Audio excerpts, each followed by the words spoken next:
జై శ్రీకృష్ణ. ఈరోజు రథసప్తమి గురించి తెలుసుకుందాము. రథసప్తమి సూర్యుడు జన్మించిన రోజుగా భావించి సూర్యుని పూజిస్తారు. సూర్యుడు కశ్యప మహాముని కుమారుడు కనుక ఈరోజు సూర్య జయంతిగా భావిస్తారు. సూర్యుడు దక్షిణాయనాన్ని ముగించుకొని 7 గుర్రాల రథంపై తన ప్రయాణాన్ని ఉత్తర దిశగా మారుస్తాడు. ఈ రోజున సూర్యుని పూజించడం వలన చర్మ వ్యాధులు, ఇతర అనారోగ్యాలు తొలగిపోతాయని, రోగనిరోధక శక్తి పెరుగుతుందని భావిస్తారు. సప్తమి రోజున చిక్కుడు ఆకులు, చిక్కుడు కాయలను ఉపయోగించటం వెనుక ఆరోగ్య మరియు సాంప్రదాయ కారణాలు ఉన్నాయి.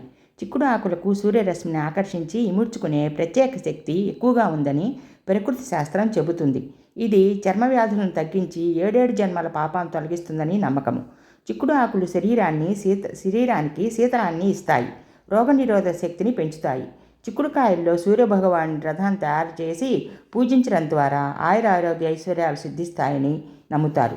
రథసప్తమి నాడు సూర్యుడిని ఆరాధించడం వలన సకల రోగాలు, పాపాలు తొలగిపోతాయని, సూర్యరశ్మితో ఈ మూలికలు మానవాళికి మేలు చేస్తాయని శాస్త్రం చెబుతుంది. అలాగే జిల్లేడాకులను ఎందుకు ఉపయోగిస్తారో ఇప్పుడు మనం తెలుసుకుందాము. జిల్లేడాకులనే అర్కపత్రాలు అని అంటారు. ఆయుర్వేదంలో ఈ ఆకులను ఔషధంగా కూడా ఉపయోగిస్తారు. వీటితో స్నానం చేయటం వలన చర్మ వ్యాధులు, జలుబు, దగ్గు వంటి శ్వాసకోశ సమస్యలు తగ్గుతాయి. జిల్లేడు చెట్టుకు సూర్యశక్తిని ఎక్కువగా గ్రహించే లక్షణం ఉంటుంది. రథసప్తమి రోజున ఈ ఆకులను తలపై పెట్టుకోవటం ద్వారా సూర్యకిరణాల్లోని సానుకూల శక్తిని శరీరం గ్రహిస్తుంది. ఈ ఆకులలో యాంటీ ఆక్సిడెంట్స్, యాంటీ ఇన్ఫ్లమేటరీ లక్షణాలు ఉంటాయి. ఇవి చర్మ సంరక్షణకు, కీడ నొప్పులను తగ్గించడానికి సహాయపడతాయి. సాధారణంగా రథసప్తమి నాడు 7 జిల్లేడాకులు, 7 రేగుపండ్లను తలపై ఉంచుకొని స్నానం చేయటం ఆనవాయితీ.